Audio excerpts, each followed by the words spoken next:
Hey everyone, Dennis here. I'm here with Jon Schnepp. What's going on? and this is our last video blog. Haven't we been doing this for like 19, 18 months? Yes, Right? this is like number 64 Yeah. of our Avengers Age of Ultron set visit video blog. It was 182 segments, but we brought it down to 64. So this is the last This three. is the last one, and we're kind of combining them all three together. We have Elizabeth Olsen, who's playing Scarlet Witch. We have Aaron Taylor Johnson playing Quicksilver, and producer Jeremy Latchham. Yeah, he's playing the character, the producer. The producer. Yeah, very powerful. And this is based on the set visit that you had when you went to London. Yeah, I went to London and did this exclusive like one-on-one with everybody, and there was like 17 other reporters that tagged along. But anyway, we're going to talk about my one-on-one with all these people. Okay, I think one of the first questions that people kept asking both Aaron Taylor Johnson and Elizabeth Olsen was about their Eastern European accent. Right. What was that all about? Well, I mean, it was sort of like, already Aaron Taylor Johnson is like a British guy. So if you think that he's American, he's not. He just has a great American accent. So, kick ass. He had me fooled. So, yeah, it's kind of like they don't know. They didn't reveal what country they're from, but it's like this kind of like Czechoslovakian, Russian type of a thing. So. And then also, they talked a little bit about how their characters kind of get introduced into Avengers Age of Ultron. What did they say about that?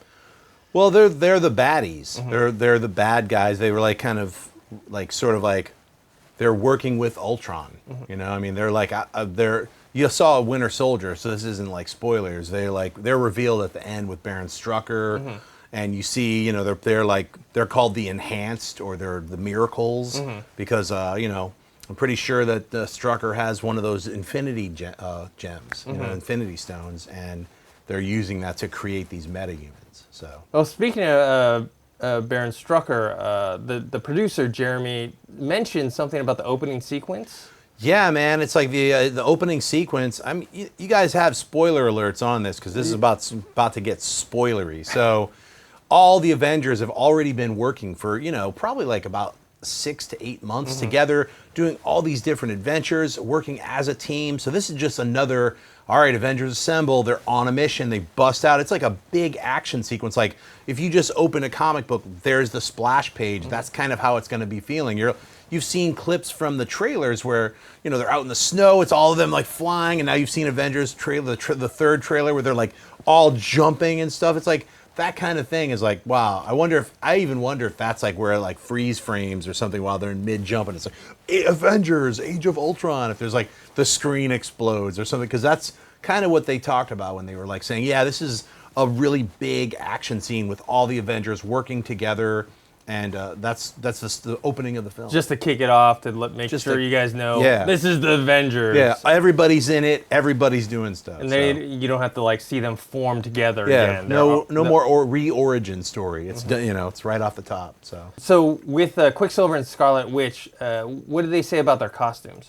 Well, Joss told Elizabeth Olsen, he said, look, you're not going to have to be wearing this skimpy bathing suit, outfit from the comic books. And I know a lot of the fans were like, she should look like that or whatever. Look, it's like, it's the extreme, kind of cosplay when you're dressing up as Scarlet Witch from the comic book, that's the extreme serious, cosplay edition. So they're like, no, you're not going to have to worry about that. And their costume designer was able to kind of like retrofit a look. So it just feels like it's not really a costume. It's just the way she dresses.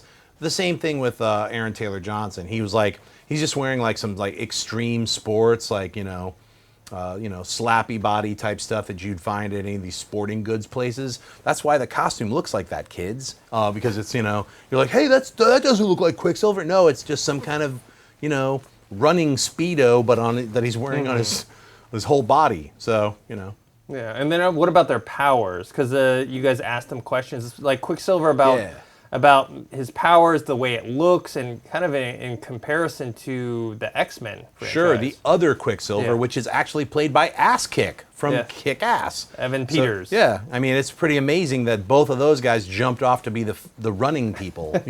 Which running person are you? The same as you, but in another universe, an entirely different cinematic universe. So, of course, we'd all seen X-Men Days of Future Past and we're like, wow. I mean, this Quicksilver, those running scenes were incredible. In fact, some might say the highlight of the film was when Quicksilver busted out and did that run around with the cops and stuff. So Aaron Taylor Johnson said, well, look, we were aware of what they were doing, and we just were like, look, we're going to do our own thing. So they did a bunch of different tests where he's inside this gigantic green screen circle running treadmill with, so he's doing all these, fast runs. They did a whole bunch of different tests, and they found like 120 frames per second was kind of the sweet spot where they can play and manipulate with that and even speed him up, but it looked really crisp. So, I mean, we haven't seen it really. We've seen some of it from the trailers where they add those little speed lines, and it seems like some of it's slow-mo and then it'll go fast. So we're just going to have to wait and see, but it sounds exciting. It'll probably definitely look different than the X-Men Days of Future Past Quicksilver. And the thing with, characters that do fast motion, you have to shoot slow-mo for it. Right. It's not like, oh man, they're ripping off X-Men Days of Future Past. That's always happened. Right, there's also the Flash where you just see like an electricity blast, and then it's like the person's like, what happened? It's like, do you want that, or do you want to see like what's happening while the other people are moving all in slow motion? That just seems cooler. With the Scarlet Witch, she's got that, she's got some crazy powers. Like she can get inside of your brain. You won't even know what you're doing. Like all of a sudden she's just altered everything that's your reality. She's inside your head making you see stuff and can like kind of bring out things that are inside you deeply recessed and make you think different things. So she's definitely like, she messes with all of the Avengers. She gets in all of their heads and gets them kind of bonkers. So. And then you guys asked her about Scarlet Witch's relationship with Vision. What'd she say about that? Yeah, you know what? She kind of sidetracked that a little bit. It's like we all know if you read the comics, she gets married to the Vision. Spoiler for people who don't read comics. They're like, that's what? So yeah, that's what happens. She marries like this weird android guy. So yeah, in this, I think they're going to meet. I'm sure there's going to be a scene with them together. I'm sure that it's not going to, it'll like, people who know the comics will be like, oh, they're setting stuff up, and people who don't will be like, oh, she just met the Vision guy, I don't think it'll be like too overt. But. Okay, and then what about, I think you guys also asked Aaron Taylor Johnson about a possible maybe solo film, not a Quicksilver solo film, but maybe like a Quicksilver and Scarlet Witch solo film. Yeah, and of course he was like saying, it'll be like, line up, son. You got to wait for the Hawkeye solo film before that happens. So there could be a West Coast Avengers, and they could chuck all those people in there. There's can all be all kinds of Avengers. I know the Avengers lineup is definitely going to change by the end of the Avengers Age of Ultron. I don't know if Scarlet Witch and Quicksilver will be part of it, but if you know the comic books, you remember when they changed the lineup from the original, which had Thor and Hulk and Iron Man and Captain America. When they changed that lineup, guess who was part of it? Quicksilver, Hawkeye, and Scarlet Witch, and Captain America. That was the Avengers for about 10 or 15 issues. They were like, all the big superpower people split. Of course, they're talking about, we got War Machine, we got the Falcon, we got probably the intro to Black Panther, because, if there's Claw, there shall be T'Challa, which is Black Panther. So you got all kinds of stuff. They're dealing with Wakanda. They're dealing with vibranium. I think Ultron is made of vibranium. So there's all that stuff that's going to be obviously in the film. Just how much of it and how much is going to be revealed, we don't know. Okay, and then also they talked about the relationship working with Joss Whedon, because Joss Whedon had already worked with all the other actors before in the first one, but these two were the new people to the scene. Yeah, no, I mean, they were like welcomed with open arms, and they felt like, oh my God, like, the Avengers, the first Avengers was shot in this kind of piecemeal way, so all of those actors only worked with each other a couple days out of the entire shoot, so it wasn't really like kind of the family get-together type of thing that the Avengers Age of Ultron was.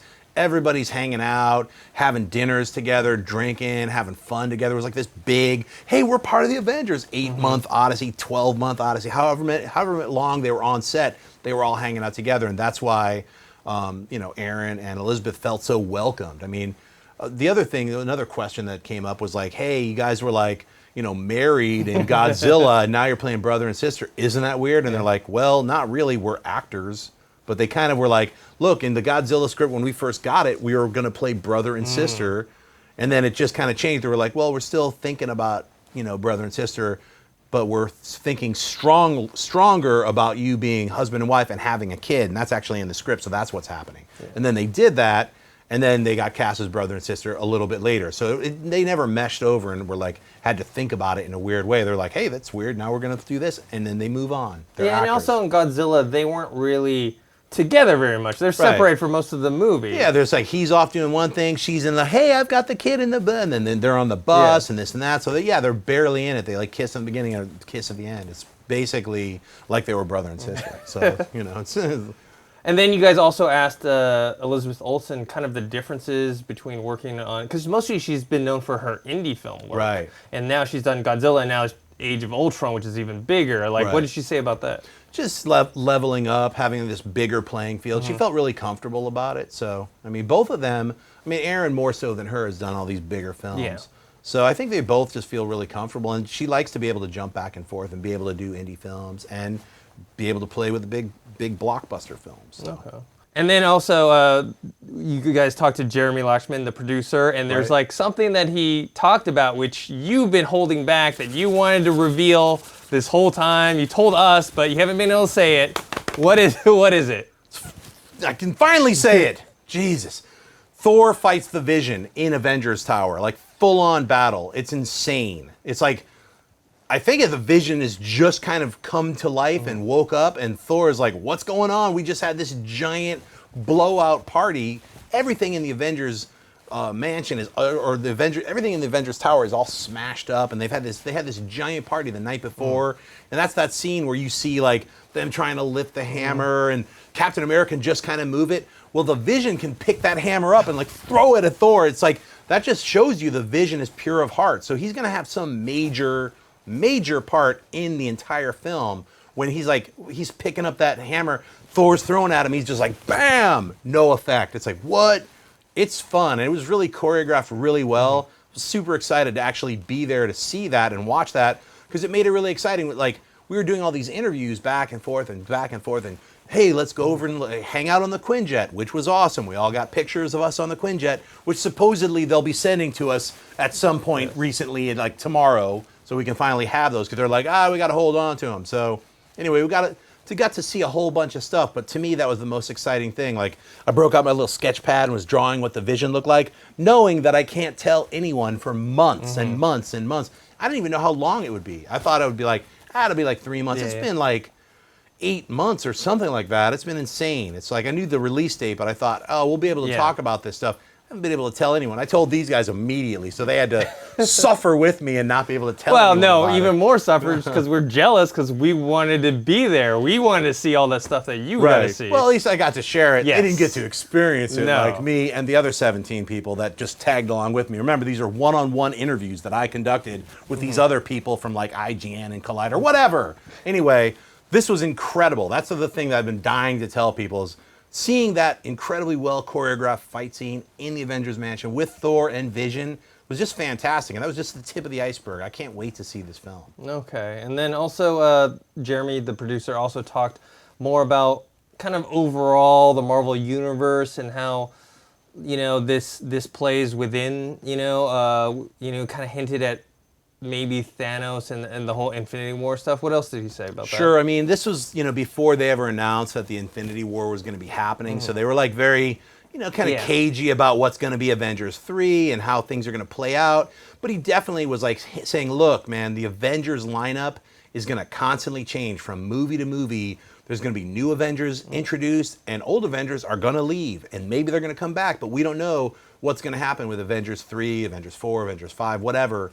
He was hinting strongly, though, it's like, hey, look, we don't know what's going to happen, but we do know that there's like, Joss always writes all these different character drops in the scripts. Like, he was like, Hawkeye might be on the phone. He's like mentioning like, look, Mockingbird. He might mention something like little throwaways that all the sweaties are going to be like, Mockingbird. Yeah, no one else is going to know what it is, but everyone who's reading the comics is going to understand it. Or especially like long-term sweaties are going to be like, hey, they mentioned this thing or they referenced this. That's the kind of thing that Joss, as being a big sweaty himself, is definitely going to be doing. So. And he also talked about the Hulk and Hawkeye and their presence in this movie. Yeah, definitely, everyone was like kind of like, hey, is Hawkeye going to be a zombie in Avengers Age of Ultron? Does he get taken over by Ultron and he's only in the movie as a bad guy for like 3 seconds? And he's like, well, no, Hawkeye has a much bigger role in this film. And I think he kind of shepherds Quicksilver and Scarlet Witch. I think he's there to he probably finds them. I don't know really what happens, but, Elizabeth and Aaron both had a stronger connection with Jeremy Renner.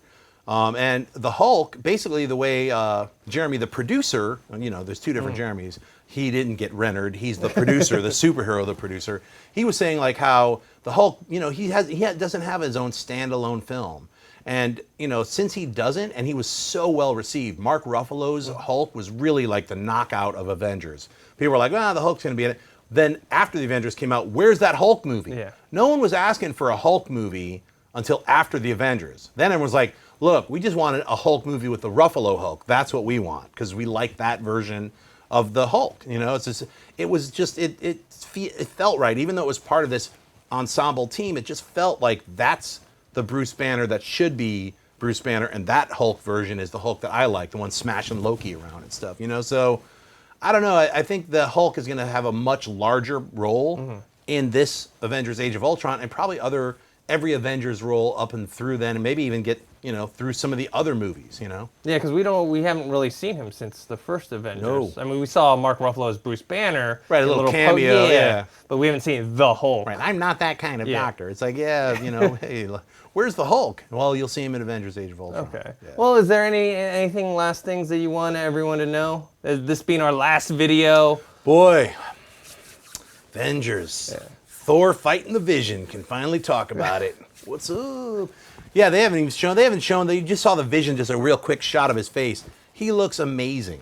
Like, the outfit is really cool. One of the cool things, just a behind-the-scenes special effect thing, is like Avengers Tower, all the outside of it is all green screen. So, they're like putting all the buildings and all the sky in. But since the Vision is also green, he had kind of a bluish suit. And when I first saw it, I was like, that's weird. They're making him blue and red. That's kind of weird. But then I was like, that's right, because they're going to key out the green first, put all the towers in, then they're going to color shift his outfit blue to green. So it's pretty dope. And his cape is digitally added. They had the areas for his yellow cape, but that's going to all be digital. So he's going to be quite an interesting and really cool character when you finally see him, Well, I'm really looking forward to. We're only a month away. Yeah, it's crazy. It's finally, about a month away. 1 month, we're gonna see Age of Ultron finally. So okay. And I'll definitely add everybody on set was really, really cool. It was great, like I said in one of the other interviews, to see Joss Whedon direct and basically just make everything happen. The guy's limping around. He was like in really kind of bad shape. He's like, I'm really tired. And, just like trying to get shot after shot, scene after scene done. And they would literally wrap on one set and they'd have another set. Like we saw Iron Man and this giant, the world's internet or something. Most of that was green screen too, with these giant jib arms, like really big, cool setups and scenes. Man, I can't wait to see this film. It's going to be really fun, especially all you comic book fans. This is the biggest comic book team film that I think you'll ever see. It just seems like it's going to deliver on that level, Okay, well, I'm sure everyone watching this is super excited. Yeah, I'm sweating. I can't. Yeah. Hey, Dennis, turn off some of these hot lights. What are you trying to do, kill me? So, all right, thanks Schnepp, for giving us all the lowdown on all the stuff that we couldn't actually get to see ourselves. And this is it. This is our last video until the movie comes out. Yeah. So thanks for joining us. Schnepp, where can people find you? You guys can find me on Twitter, just at Jon Schnepp, and also on Instagram, Jon Schnepp. You can also find me at TDOSLWH. We're releasing a film called The Death of Superman Lives, What Happened. It's going to, not really compete with the Avengers at all, but you should see it when you can. All right. And you can follow me on Twitter at ThinkHero and follow me on Instagram, Dennis.tzng. Also want to remind you to subscribe to the AMC YouTube channel. That's youtube.com/AMC Theaters. We also have a bunch of brand new shows. We've got Heroes, Rewind, Jedi Council. Schnepp over here hosts Heroes and also co-hosts Rewind as well. So yeah, check out our new shows. Thanks a lot. Hey everyone, if you liked this video, click that thumbs up button and make sure to subscribe to our AMC Movie News YouTube channel. It's free and helps you stay up to date with all the latest movie news, as well as our daily AMC movie talk show. Also, make sure that you follow us on Facebook and Twitter to stay up to date with all of our special promotions, contests, and prize giveaways.